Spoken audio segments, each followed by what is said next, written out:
Hello, welcome to Washington Talk. I'm Young-Kyo Kim. South Korean Foreign Minister Chung Eui-yong said coordination between Seoul and Washington over an end-of-war declaration has been quite complete, while Daniel Kritenbrink, Assistant Secretary of State for East Asian Pacific Affairs, said it is difficult for him to make any prediction about the progress of the possible declaration. In the meantime, the United States co-sponsored the North Korean human rights resolution submitted to the UN General Assembly's Third Committee, and it has yet to be seen whether South Korea will co-sponsor it. Today, we'll discuss these and more. Joining me is David Maxwell, Senior Fellow at the Foundation of Defense of Democracies. Mr. Maxwell was the planner for the United Nations Command and the Combined Forces Command. Andrew Yeo is also with me today. Dr. Yeo is the chair in Korea Studies at Brookings Institution's Center for East Asia Policy Studies. He's also a professor of politics at the Catholic University of America in D.C. Welcome to the show. Good to have you both today. Thank you. Great to be here.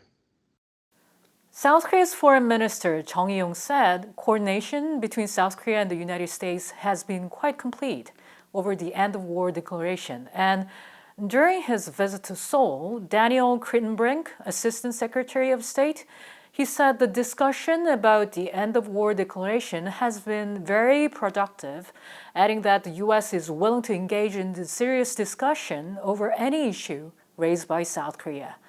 Mr. Maxwell, does this sound to you that Seoul and Washington are aligned on this issue? I think that the Secretary's statements and the Minister's statements illustrate just how strong our alliance is, that we consult, we coordinate, we discuss the issues. Now, whether there's going to be an end-of-war declaration is problematic. The Kim family regime has said that they would not agree to one without lifting of sanctions. And so it appears to be problematic. Mm-hmm. Mr. Maxwell, why would Chung Eui-yong say the discussion is quite complete?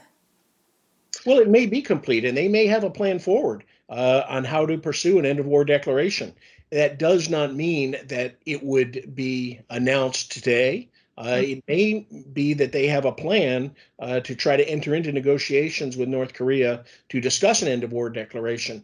And what I think, I hope, is that they will have decided on what are the necessary conditions to announce an end-of-war declaration. And I would hope that those conditions include a reduction in the conventional forces along the DMZ that threaten Seoul.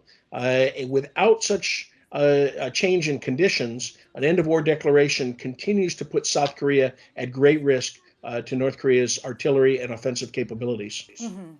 Dr. Yeo, did what Kritenbrink said sound like the discussion is quite complete, as Chung Eui-yong said?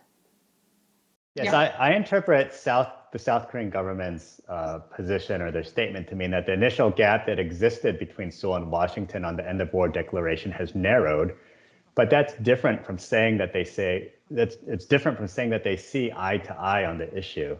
It does mean that there's a healthy mutual understanding of where the other side is coming from in pushing ahead or delaying the declaration. The declaration obviously needs to be something both sides feel comfortable in making, but it shouldn't be offered in and of itself and divorced from the current political context. So I think the Assistant Secretary of State is alluding to that fact that perhaps the United States isn't quite at the place where the South Korean government is in making this end-of-war declaration. Mm-hmm. White House National Security Advisor Jake Sullivan earlier said the U.S. and South Korea may have somewhat different perspectives on the precise sequence or timing or conditions for different steps. Meanwhile, Chung said the United States is in agreement with South Korea on the need for this declaration and what form it should take, as well as its substance. Dr. Yeo, what should we make of all this? Well, I mean, the statement that they made is diplomatic speak. Both Mr. Sullivan and Mr. Chung are messaging that they agree on the principles of diplomatic engagement with North Korea, but they disagree on tactics, particularly with timing. And I do feel that South Korea has put a lot of effort into pushing for this end of war declaration. These negotiations or discussions have been going on for it seems like several weeks now. But I do feel that there's more to the alliance relationship, more to North Korea discussing North Korean denuclearization than focusing on this one specific tactical point on the end of war declaration. Mm-hmm. Chung Eui-yong admitted that the end of war declaration will not be easy. And he said it's not something that can be achieved only through an agreement between the US and South Korea. Mr. Maxwell, is he talking about North Korea? I'm sure that he is, and perhaps China's as well. But I think what he is alluding to, and what I hope he is alluding to, and what I think would be the U.S. position is that there really should be no end of war declaration until there are negotiations. Until North Korea, South Korea, the United States agree on an end of war declaration, and as I said, establishing the proper conditions that ensure the security of the Republic of Korea. Instead, I think that if there's a unilateral alliance declaration of the end of the Korean War, that Kim Jong-un is going to interpret that as success for his political warfare strategy, his blackmail diplomacy, in which he's been masterful at getting something for nothing. And he uses provocations, increased tension, and threats to gain political and economic concessions. And this is a political concession that he will exploit to try to drive a wedge in the alliance and use to argue to get U.S. forces off the Korean Peninsula, which is one of his key objectives. Mm-hmm. Then what is the minimum prerequisites for the end of war declaration? I mean, to start the discussion with North Korea. Well, I think that the U.S. and South Korea are willing to discuss it with no preconditions. So I think they would come to the table to discuss it. However, to conclude it, I would call for a removal of the artillery from the Quezon Heights, a withdrawal of the frontline armor and mechanized infantry at least 20 kilometers north of the DMZ, preferably about 40 kilometers north of the DMZ. You have to understand that North Korean forces are postured for offensive operations. South Korean forces are postured for the defense. And so there's very different military calculus here. And so it will be necessary for North Korea to demonstrate the right confidence building measures and that it has no hostile intent. And I think that's what is really key here. Everybody focuses on the alliance hostile intent, but no one discusses North Korea's hostile intent. And I believe that its strategy of 70 years to dominate the Korean Peninsula has never changed. And until we see evidence of that, we should not put South Korea at risk from a potential North Korean attack. Mm-hmm. Dr. Yeo, what should be done? Yeah, go ahead. Yeah, I was going to just follow on from David's comment. And David focused on the reduction of conventional forces, conventional weapons. I agree with David that I do think that the United States can discuss the end of war declaration. It's different to conclude it. And I don't think there's necessarily a list of prerequisites that need to be checked before making the end of war declaration. But in addition to the conventional force reductions that David mentioned, at the most basic level, the South Korean and the US government need to know whether and how North Korea will respond to this declaration. It makes little sense to declare the end of war if Pyongyang continues to expand its nuclear program or fire missiles. The US has stated that it wants to see North Korea take steps towards denuclearization before considering an end of war declaration. And ideally, this includes the declaration of existing nuclear sites. So in addition to the conventional reductions that David mentioned, I would say regardless of what specific prerequisites are there, an end of war declaration needs to be part of a broader step-by-step process and not just offered with the hope that Kim Jong-un would change his attitude towards dialogue. Right. Dr. Yeo, do you see any possibility that they could start this discussion with North Korea? The discussion about an end of war declaration? Anytime soon? I mean, the U.S. U.S. interlocutors, they've said repeatedly, we're ready to meet North Koreans at any time, any place. And that could include discussions about an end of war declaration. But as we, both David and I have argued, you can have a discussion about the end of war declaration, what that might mean or what that could mean. And we do want to know how North Korea would interpret it. So it could even make sense to have some kind of discussion, but to conclude that at this stage may be premature. Right. So starting the discussion of an end of war declaration is one thing, and concluding the discussion is totally different thing. Is that right?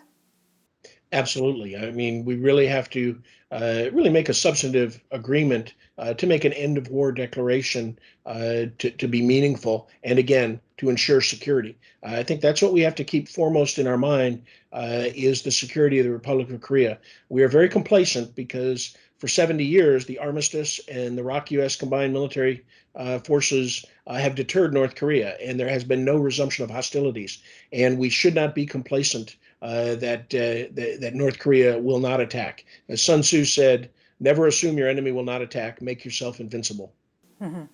And now we'll move on to a different topic.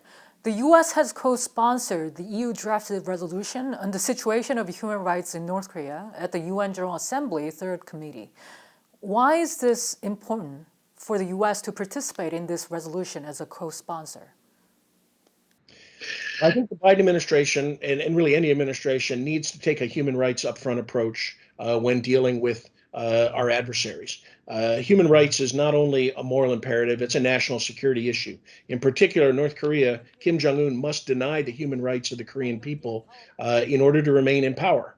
And of course, the United Nations Commission of Inquiry in 2014 assessed that North Korea's human rights abuses and crimes against humanity are on a scale we haven't seen since World War II. So the amount of suffering in North Korea is just horrendous, and it is all at the hands of Kim Jong-un and the Kim family regime. And so it's important that we focus on human rights, even as we want to denuclearize. And we should take a lesson from President Reagan when he negotiated nuclear reductions with the Soviet Union. While those talks were going on, he never hesitated to call out the Soviet Union for its human rights abuses against the Russian people. Mm-hmm. And Dr. Yeo? So in terms of why it's important for the U.S. to participate in this resolution, the U.S. and especially the Biden administration is trying to promote, a values-based diplomacy. There's a democracy summit that's coming up in December, and to not address North Korean human rights would make the U.S. look hypocritical. So they do need to address North Korean human rights. And I know there was this question about why the U.S. The U.S. has co-sponsored this resolution every year, and we have to remember that the North Korean human rights movement has a long history in the United States, with involvement from both civil society groups such as the North Korea Freedom Coalition and parts of the U.S. government, including U.S. Congress. The U.S. was the first country to pass a North Korean Human Rights Act back in 2004, so it should come as no surprise that the U.S. would co-sponsor a resolution on North Korean human rights at the UN General Assembly annually. So it's good to see that the U.S. has continued this tradition of co-sponsoring, signing on to this resolution each year. Mm-hmm. This year's resolution was especially meaningful as it was the first of its kind to include the human rights situation of South Korean POWs in North Korea. Mr. Maxwell, could you tell us why it was important to talk about South Korean POWs?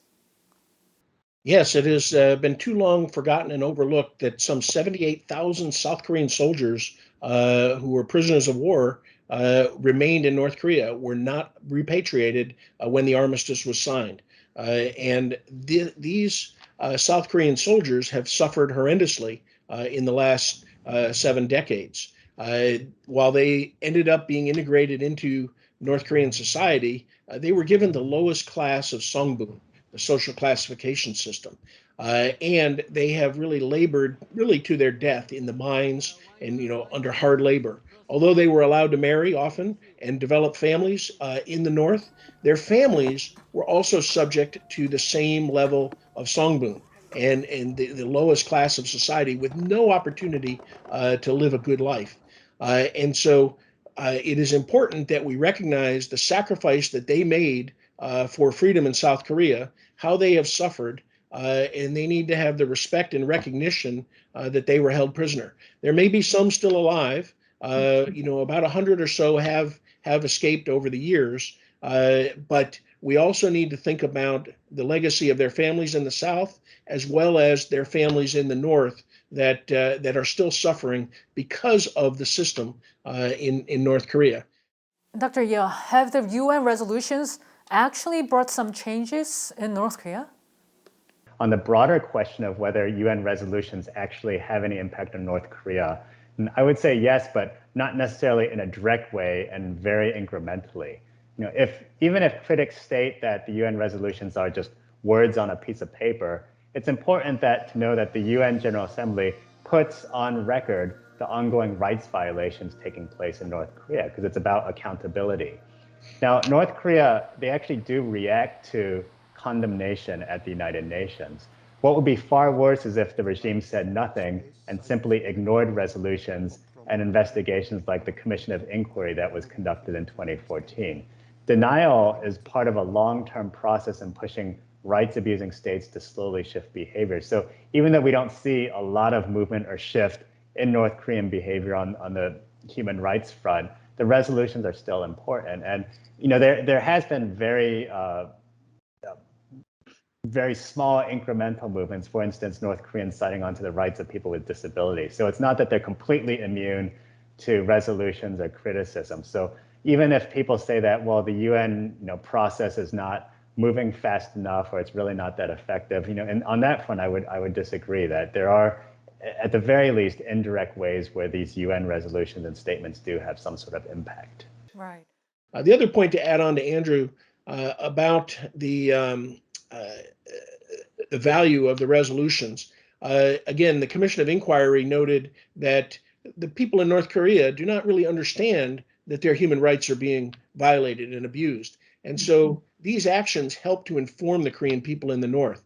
And also, as North Korean escapees will tell us, it gives them hope that the outside world cares. I think it's really clear that South Korea, the United States, and the international community cares more about the welfare of the Korean people in the North than does Kim Jong-un. If he cared about them, then he would prioritize their welfare over the nuclear program. And he would also accept the humanitarian assistance that has been offered to help them. Lastly, when we focus on the nuclear program and the nuclear threats, we enhance the regime's legitimacy. But when we focus on human rights, it undermines the legitimacy of the regime, and it puts pressure on him. North Korea is expected to criticize the resolution, saying the regime is putting its people first. Dr. Yeo, what do you think about what they're saying? Yeah, well, I'm not really sure what it means by putting the people first, if it means starving the country. But it's clear that there's a humanitarian crisis in North Korea right now. There's a health crisis and there's a food shortage crisis. And of course, part of it has to do with the very strict pandemic border lockdowns that the North Koreans imposed. This has been going on for almost 2 years now, and there have been opportunities for North Korea to respond differently.